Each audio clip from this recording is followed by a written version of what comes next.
Alhamdulillah nahmaduhu wa nasta'inuhu wa nastaghfiruh wa na'udzu billahi min shururi anfusina wa min sayyiati a'malina. Man yahdihillahu fala mudilla lahu wa man yudlil fala hadiya lahu. Wa asyhadu an la ilaha illallah wahdahu la syarika lahu wa asyhadu anna Muhammadan abduhu wa rasuluh. Allahumma shalli wa sallim ala nabiyyina Muhammad wa ala alihi wa sahbihi ajma'in, amma ba'd.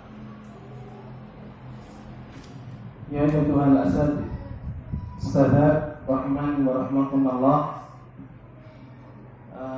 Pada kesempatan majelis kali ini insyaallah kita akan mempelajari fikih yang kami ambil dari kitab Al-Fiqhul Muyassar, dan untuk ringkasan materinya sudah kami share di grup Permata Sunnah.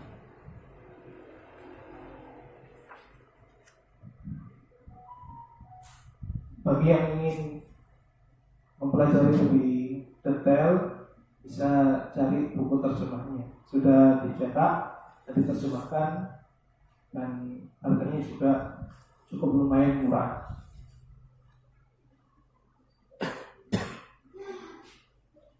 Pendahuluan ini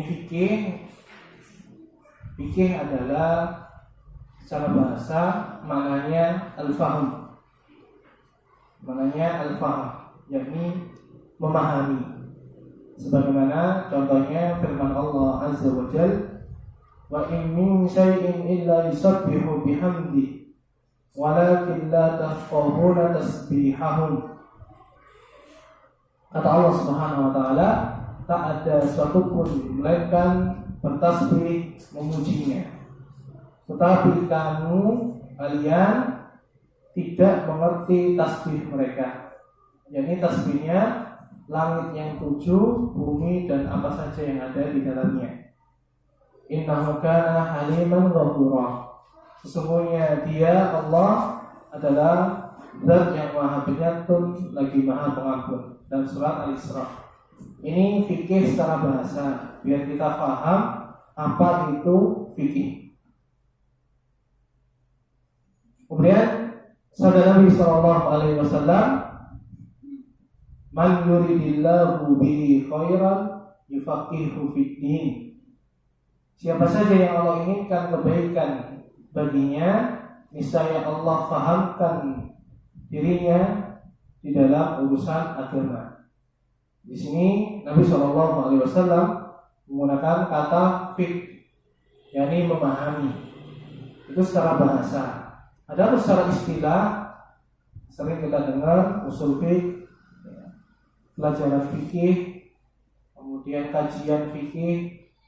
Fikih secara istilah adalah ilmu tentang hukum-hukum syar'i terkait perbuatan seorang hamba yang diperoleh fikih tersebut, pemahaman tersebut dari dalil-dalilnya secara terperinci.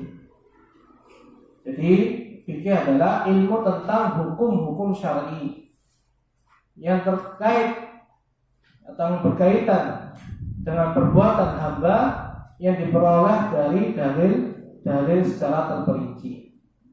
Jadi fikih itu harus dibangun di atas dalil, karena fikih itu sendiri adalah bagian dari agama, dan agama ini adalah semuanya dalil dari Allah Subhanahu wa taala. Kemudian sumber utama fikih ini masih pendahuluan, karena di kitab disebutkan hal ini. Sumber fikih di dalam Islam agar kita tahu ada yang pertama Al-Quran. Dari Al-Quran, ayat-ayat Allah itu kita bisa mendapatkan beberapa hukum fikih. Kemudian dari yang kedua As-Sunnah, Al-Hadis. Yang ketiga Ijma' atau kesepakatan ulama muslimin. Dan yang keempat qiyas atau analogi yang sahih. Berbeda dengan urusan akidah. Kalau akidah hanya Al-Quran, As-Sunnah. Kadang-kadang ditambahkan ijma, karena tidaklah ada ijma melainkan dibangun di atas Al-Quran dan As-Sunnah. Jadi kalau kita ditanya sumber fikih itu ada 4: Al-Quran, As-Sunnah atau Al-Hadis, ijma ulama, dan qiyas. Kemudian pembahasan fikih. Apa yang dibahas di dalam fikih? Kalau kita perhatikan dari pengertian tadi, kita bisa ambil 2 bagian besar dari fikih itu. Yang pertama, perbuatan hamba berdasarkan dalil-dalilnya. Maka perbuatan hamba ini ada 2. Yang pertama adalah perbuatan hamba terkait hak-hak Allah Subhanahu wa taala. Dan itu dinamakan ibadah. Ada perbuatan hamba kaitannya dengan orang lain, dengan hewan, dengan tumbuhan, dengan lingkungan, dengan masyarakat, dengan pemerintah, suami istri, kepada anak, kerabat, maka dinamakan fikih muamalat. Kita sering dengar kajian fikih muamalat. Maksudnya perbuatan hamba terhadap hamba yang lainnya. Ini 2 kategori besar yang kita pelajari di pembahasan fikih. Kemudian 2 kita mempelajari fikih. Yang pertama kebaikan, karena kita menginginkan kebaikan dari kita menuntut ilmu. Sedangkan kata Nabi SAW dalam hadis yang tadi, man yuridillahu bihi khairan yufaqihu fiddin. Barang siapa yang Allah kehendaki kebaikan pada diri seseorang, maka Allah akan fahamkan dia dalam urusan agama Islam. Maka fahamnya seseorang, usaha dia untuk memahami agama Islam adalah tanda kebaikan yang Allah berikan. Jadi kita belajar fikih biar mendapatkan kebaikan dari Allah Subhanahu wa taala. Yang kedua, agar ibadah kita diterima oleh Allah. Karena kita sudah ketahui bersama, ibadah itu tidak mungkin diterima oleh Allah melainkan terpenuhi 2 syarat. Yang pertama, ikhlas. Ibadah itu harus ikhlas, murni, mengharap pahala dari Allah Subhanahu wa taala, mengharap surga, mengharap ridha Allah. Yang kedua, yakni mutaba'atul ilm, mengikuti ilmu yang disampaikan oleh Allah di dalam Al-Quran, disampaikan oleh Nabi Muhammad SAW, bagaimana Rasulullah mempraktekkan perintah Allah. Ini yang kedua. Maka buat kita mempelajari fikih adalah supaya ibadah kita diterima oleh Allah Subhanahu wa taala. Yang ketiga adalah istiqomah. Karena orang yang membangun ibadahnya dengan ilmu, maka dia tidak akan tergoda dengan tata cara ibadah yang lainnya yang bukan tata caranya Rasulullah SAW. Kemudian yang keempat, dia akan mendapatkan kebahagiaan karena dia akan yakin bahwasanya ibadahnya akan Allah terima. Allah tidak akan sia-siakan selagi kita memenuhi 2 syarat tadi, ikhlas dan mutaba'ah. Kemudian yang kelima adalah kita mendapatkan keridhaan Allah. Karena Allah tatkala memerintahkan kita sholat, kemudian Allah telah menentukan kaifiyahnya, tata caranya, maka itulah kaifiyah, itulah yang Allah ridhoi, yang Allah inginkan. Apabila kita melaksanakan sholat itu sesuai dengan apa yang Allah inginkan, maka tentunya Allah akan ridho kepada kita. Beda lagi apabila kita sholat menurut versi sholat cepat, misalnya sholat tarawih dalam waktu 7 menit sebanyak 23 rakaat, maka tentunya Allah tidak akan ridho. Karena maksud dari sholat tarawih bukan cepat-cepatan, 7 menit, 5 menit, bukan. Dan yang terakhir tentunya adalah kita mendapatkan, kita harapkan surga Allah Subhanahu wa ta'ala. Ini mukadimah atau tamhid, pendahuluan sebelum kita masuk ke dalam inti pembahasan fikih. Kemudian asatidzah rahimani wa rahimakumullah, kita masuk di pembahasan yang selanjutnya tentang hukum-hukum toharoh dan air. Apa itu toharoh? Toharoh secara bahasa artinya bersih dan suci. Bersih dari apa? Jadi bersih dari kotoran. Bersih dari kotoran, suci dari kotoran. Ini secara bahasa. Sedangkan secara istilah, toharoh adalah mengangkat hadas dan menghilangkan najis. Jadi toharoh adalah mengangkat hadas dan menghilangkan najis. Dan toharoh itu ada dua pembahasan. Yang pertama, toharoh maknawiyah. Toharoh maknawiyah, yakni seseorang mengangkat dari dirinya dosa. Dan dosa itu ngumpul di hati. Dan ada sebuah hadis yang sahih bahwasanya tatkala seorang mukmin itu berdosa, maka hakikatnya hatinya itu ada setitik kotoran. Tatkala dia bertobat, maka bersih hati itu dari kotoran tersebut. Tatkala dia berdosa lagi, kemudian dia menumpuk dosanya, maka hatinya semakin banyak kotorannya. Oleh karena itu, toharoh maknawiyah ini sangat penting, bahkan lebih penting daripada toharoh yang kedua. Karena hati kita ini adalah sumber kebaikan. Kata Nabi SAW, ala inna fil jasadi mudghah, idza salahat salahal jasadu kulluh, wa idza fasadat fasadal jasadu kulluh, ala wahya qalb. Ketahuilah di dalam tubuh seorang itu ada segumpal daging. Apabila ia baik, niscaya semua anggota badannya yang lainnya pun baik.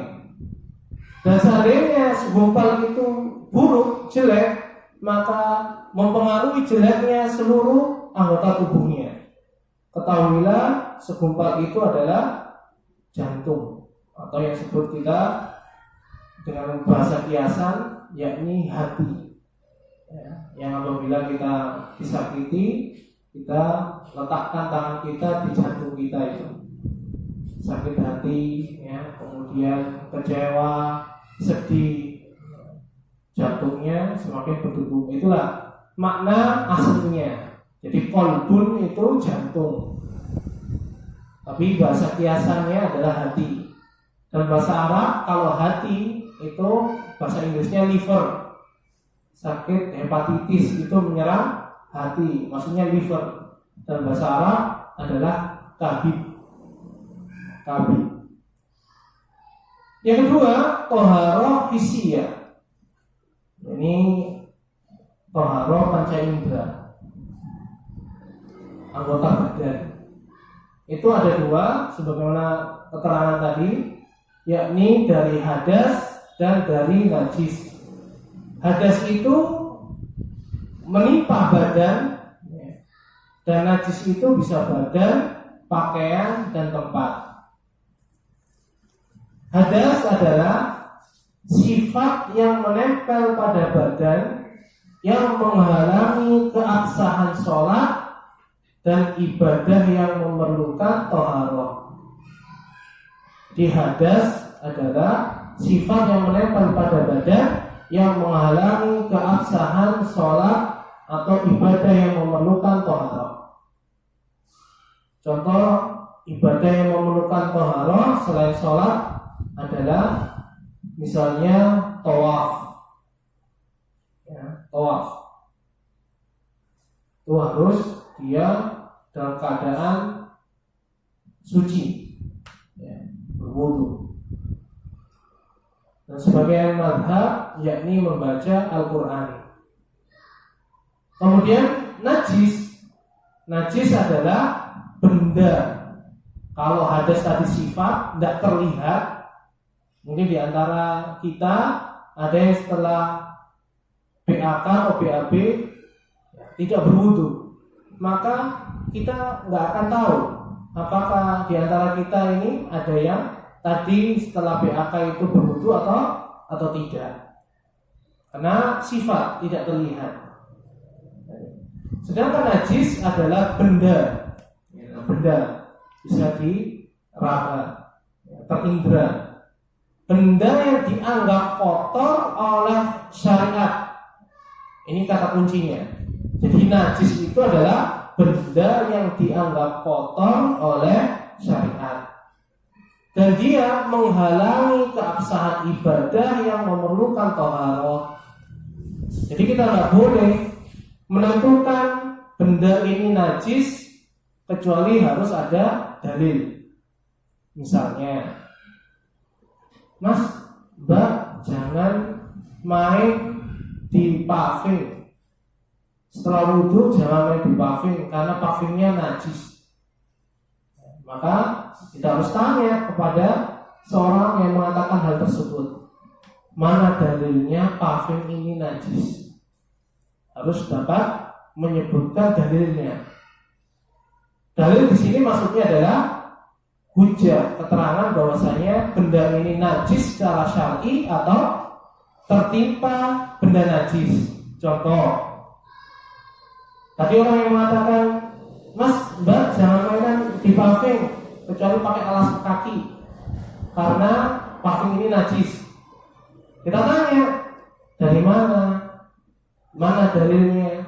Maka contoh adalah dia mengucapkan, tadi anak saya pipis ngompol di paving ini dan belum saya siram. Contoh yang lain, tadi ada anak BAB di celana dan jatuh di paving dan itu belum dibersihkan. Maka ini jadi dalil, ya. Dan mesti dalil itu kalau Allah wa qala Rasul, tapi bukti bahwasanya kita bisa menghukumi sesuatu itu sesuai dengan porsinya. Ini najis. Jadi najis adalah bendanya. Adapun hadas sifat.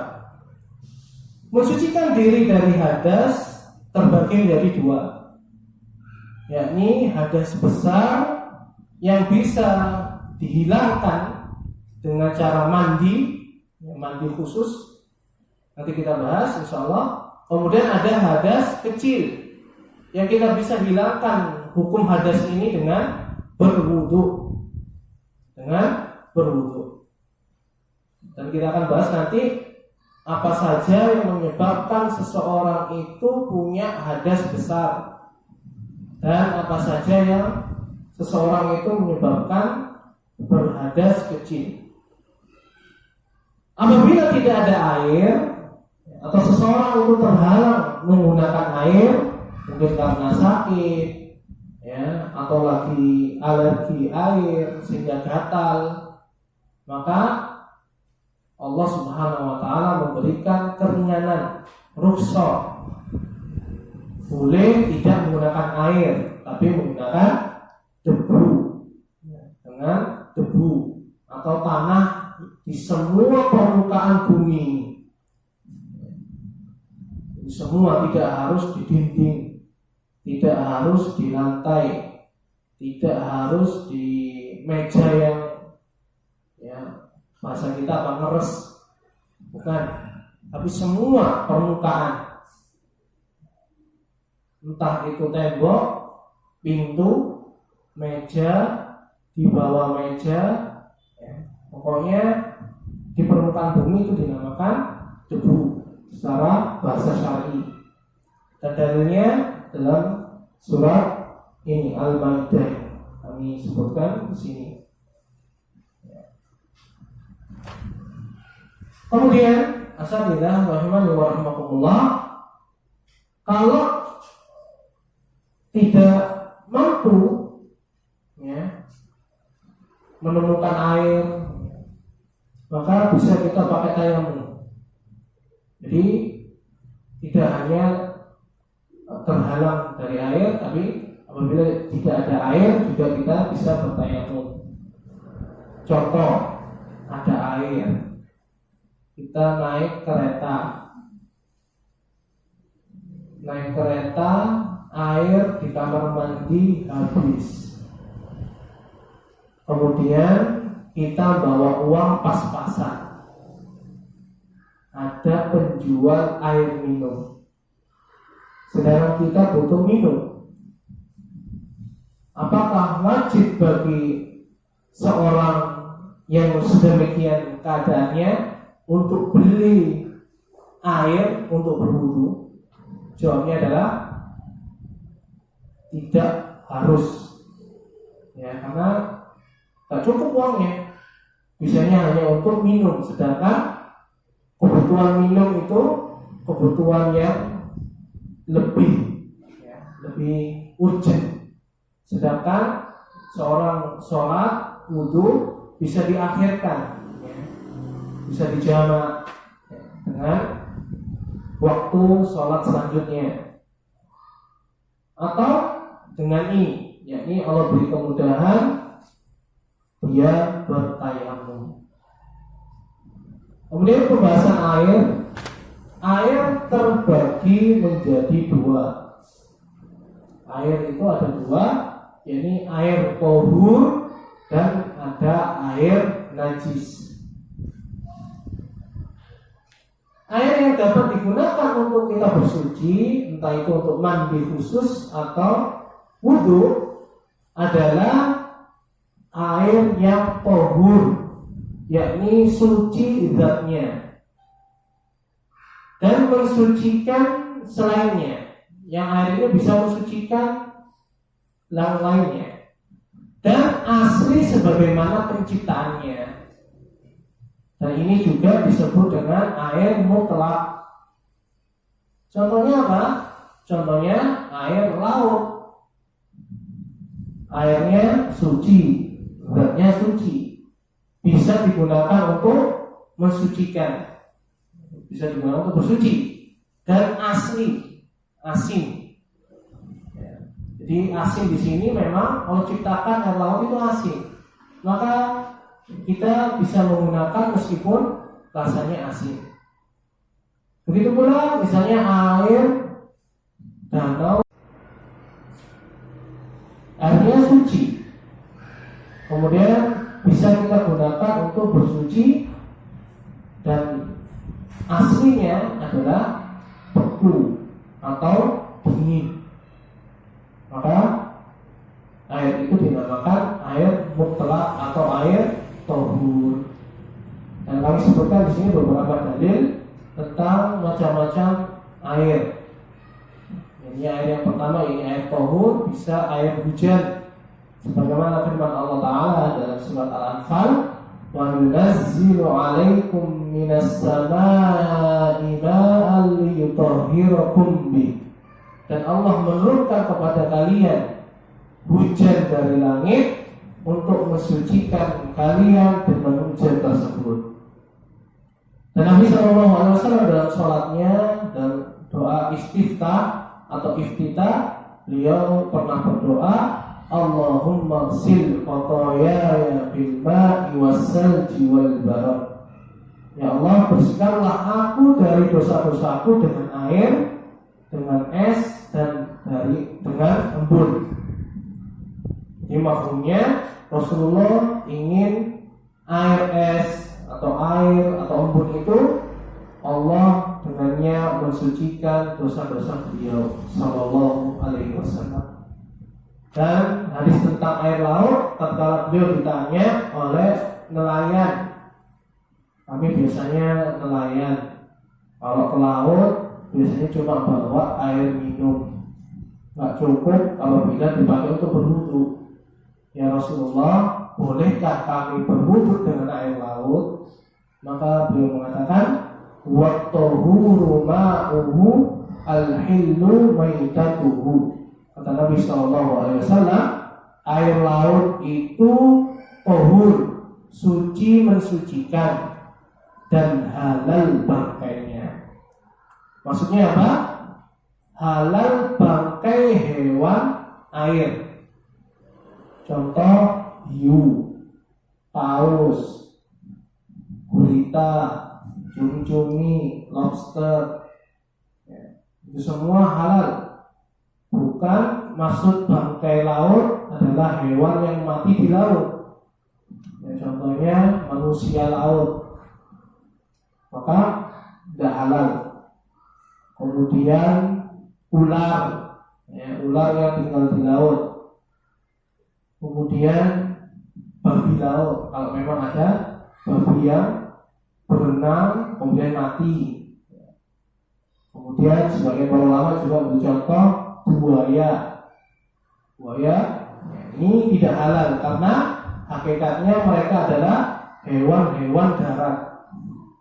Maka hewan-hewan darat harus, kalau tidak dari kalangan hewan yang dibolehkan untuk kita makan, maka harus disembelih, atau hewan itu tidak boleh dimakan sehingga meskipun mati di air maka hukumnya bangkai. Kemudian tidak sah bersuci dengan benda cair yang benda itu keluar dari makna air mutlak. Contohnya bensin, bendanya cair, tapi nggak ada orang bensin, tapi selalu bilangnya bensin. Cuka, mungkin dia pekebun apel di Malang, maka ini tidak sah, keluar dari makna air mutlak. Tinta, mentang-mentang guru, dia berwudu dengan tinta, ini juga tidak sah karena keluar dari makna air mutlak. Apalagi ini madu, ya, juragan madu, madunya sangat banyak sampai mandi pun pakai air madu. Kemudian wudunya pakai madu, maka kita katakan tidak sah karena madu bukan air, ya. Kemudian air kelapa, mungkin Bandar Degan, dia jualan es degan, wudunya pakai air kelapa, maka tidak sah. Atau pakai santan, ya, ini nggak sah meskipun mahal. Ini adalah syariat Islam. Atau sari buah, ya, dia jual es jus, kemudian wudunya pakai jus kiwi misalnya, jus buah naga, ini tidak sah. Jadi intinya bukan mahal-mahalan, tapi apa yang Allah inginkan, ya. Jadi Allah menginginkan kita berwudu, bertoharoh dengan air tohur atau air mutlak. Dan yang terakhir, air tohur yang bercampur dengan najis, ya, air tohur terus kecampuran najis.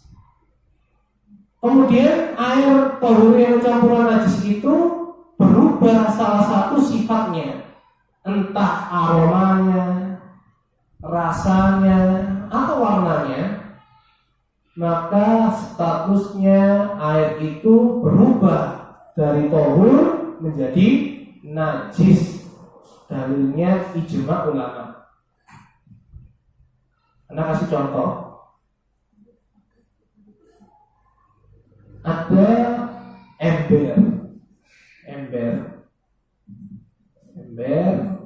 di kamar mandi itu. Kemudian ada anak kita ngencingi ember itu. Namanya anak, kadang-kadang ya eksperimen. Dan kita tahu, atau anggaplah nggak tahu, kita wudu, airnya warnanya tetap bening, kemudian aromanya nggak berubah, bau PDAM, tapi rasanya gimana gitu. Ini maka kita harus mewaspadai, jangan-jangan air ini sudah terkontaminasi dengan benda najis. Maka kita bisa tanya, ya, terakhir yang masuk di kamar mandi ini siapa, kenapa airnya rasanya begini, harus kita tahu. Kemudian contoh yang lain,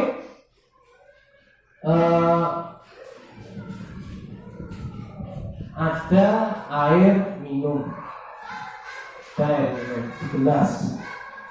Kemudian ada anak kecil obok-obok gelas itu. Kemudian ternyata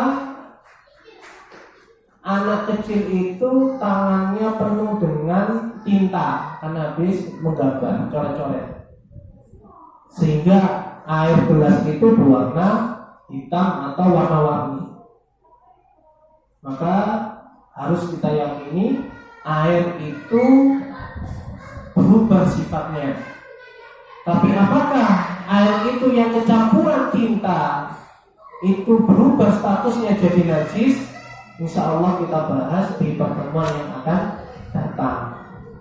Jadi sampai di halaman 5, mudah-mudahan Allah Subhanahu wa Ta'ala memberikan manfaat dan memberikan keistimewahan dalam kita menuntut ilmu syar'i.